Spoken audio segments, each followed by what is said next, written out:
नमस्कार। अभिनव कहानियाँ में आपका स्वागत है।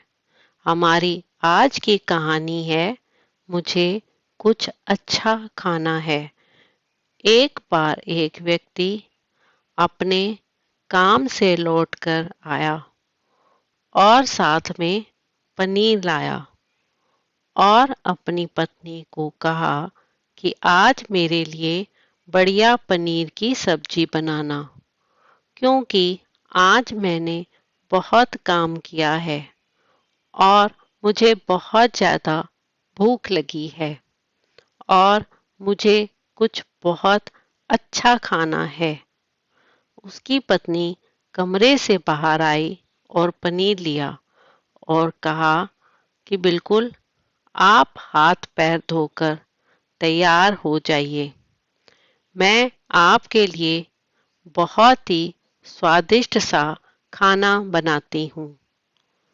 वो व्यक्ति तैयार हो गया और टीवी देखने लगा और इंतज़ार करने लगा सब्जी के बनने का, ताकि वो उसे खा सके। रसोई से बहुत अच्छी खुशबू आ रही थी।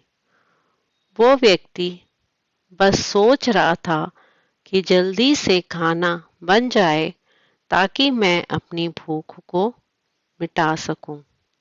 लगभग 1 घंटे के बाद खाना बनकर तैयार हो गया।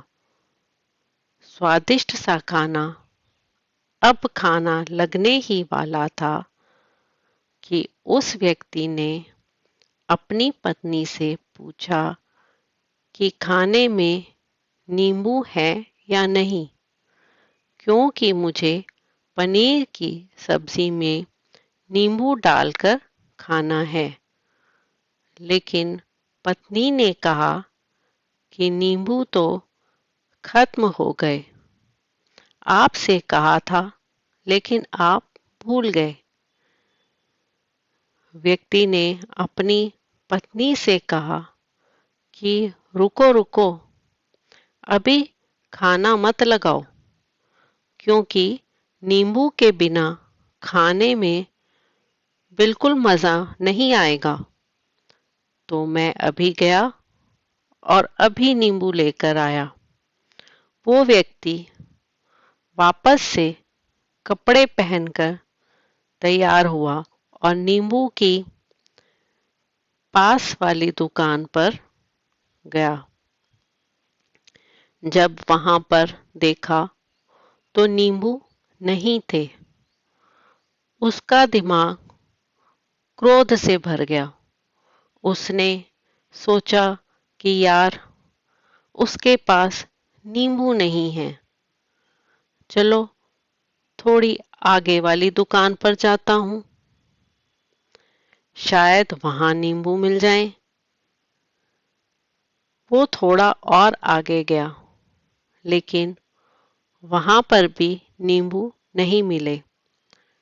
अब उसने सोचा, दूर की सब्जी मंडी चला जाता हूँ, वहां से नींबू लेकर आऊंगा, क्योंकि नींबू के बिना सब्जी में मज़ा नहीं आएगा। करीबन आधे घंटे के बाद वो करीब के सब्जी मंडी में पहुंचा। वहां पर उसे नींबू मिल गए और वो बहुत खुश हुआ कि चलो, नींबू मिल गया और अब मैं घर में जाऊंगा और सब्जी में नींबू डालकर अच्छे से सब्जी खाऊंगा। अब वह खुशी खुशी नींबू लेकर घर आया और अपनी पत्नी से कहा कि जल्दी से सब्जी गरम कर दो, रोटी गरम कर दो और नींबू काट दो, ताकि मैं अच्छे से खाना खा सकूं। अब जब थाली लगाई गई, सब्जी परोसी गई और नींबू रखा गया, उसकी पत्नी सामने ही बैठी थी और वो व्यक्ति थोड़ी देर के लिए कुछ सोच में पड़ गया। उसके बाद उसने नींबू की प्लेट उठाई और दरवाजे से बाहर की तरफ फेंक दी और जोर जोर से चिल्लाने लगा, मैं जीत गया, मैं जीत गया। पत्नी ये देखकर घबरा गई कि कहीं ये पागल तो नहीं हो गए। इन्होंने सारे के सारे नींबू दरवाजे से बाहर की ओर क्यों फेंक दिए? पत्नी ने उस व्यक्ति पर चिल्लाया और कहा कि आप पागल हो गए हैं? अभी तो इतनी देर तक नींबू के बारे में पूछ रहे थे और अभी जब नींबू घर पर ले आए और खाने बैठ गए तो आपने इन नींबुओं को दरवाजे से बाहर फेंक दिया और अब चिल्ला रहे हो कि मैं जीत गया, मैं जीत गया।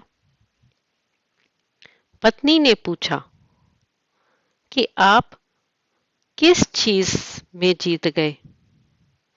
हुआ क्या? अब व्यक्ति खुशी खुशी बैठ गया और अपनी पत्नी से कहा, आप भी बैठो, इत्मीनान रखो, बताता हूं कि क्या हुआ। आज सुबह से ही मेरी जीभ मुझे अपने बस में करने की कोशिश कर रही थी। जब मैंने बहुत काम कर लिया तब मुझे बहुत तेज भूख लगी। जब मैं घर पर आया तो तुमने बहुत ही स्वादिष्ट सब्जी बनाई। उसकी खुशबू मेरी नाक में गई। फिर मेरी जीभ ने कहा कि इसे अब नींबू चाहिए। मैं पास वाली दुकान पर गया लेकिन वहां नींबू नहीं थे। थोड़ी और दूर गया, वहां पर भी नींबू नहीं मिले तो मेरी जीभ मुझे और दूर लेकर गई। मैं उसके वश में आ गया और जैसे ही वह कहती रही वैसा मैं करता गया। अब मैं वैसा ही करता गया जैसा वो मुझसे करवाती गई, लेकिन अंत में मैंने विजय प्राप्त की। मैंने उसे उठाकर बाहर फेंक दिया और कह दिया कि तुम्हारा मुझ पर नियंत्रण नहीं है, बल्कि मेरा तुम पर नियंत्रण है और मैं जीत गया। क्या आपको समझ में आया कि कैसे अपनी इच्छाओं पर विजय प्राप्त करें? कई बार लोगों को शराब पीने की आदत लग जाती है और उस चक्कर में वो भटकते रहते हैं। यदि एक जगह नहीं मिलती तो दूसरी जगह जाते हैं, दूसरी जगह नहीं मिलती तो तीसरी जगह जाते हैं और अक्सर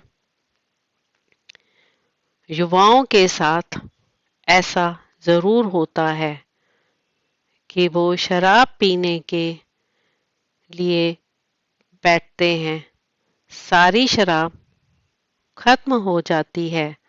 उसके बाद एक ना एक व्यक्ति जरूर कहता है कि यार और चाहिए, और चाहिए के चक्कर में शराब ढूंढने के लिए निकलते हैं। देर रात हो जाती है, वो भटकते रहते हैं। एक जगह नहीं मिलती तो दूसरी जगह जाते हैं। दूसरी जगह नहीं मिलती तो तीसरी जगह जाते हैं और अपने समय, पैसे और अपने आप को बर्बाद करते रहते हैं। यदि आपने अपनी इंद्रियों पर विजय प्राप्त नहीं की तो आप भी नींबू की खोज में सिर्फ भटकते ही रहेंगे और हमेशा परेशान रहेंगे। इसीलिए अपनी इंद्रियों पर काबू पाएं और अपनी जीवन को खुशी खुशी बिताएं। तो दोस्तों, आपको आज की कहानी कैसी लगी? लाइक और कमेंट करके ज़रूर बताएं और चैनल को सब्सक्राइब करना बिल्कुल ना भूलें। मिलते हैं एक नई कहानी के साथ। बहुत बहुत धन्यवाद।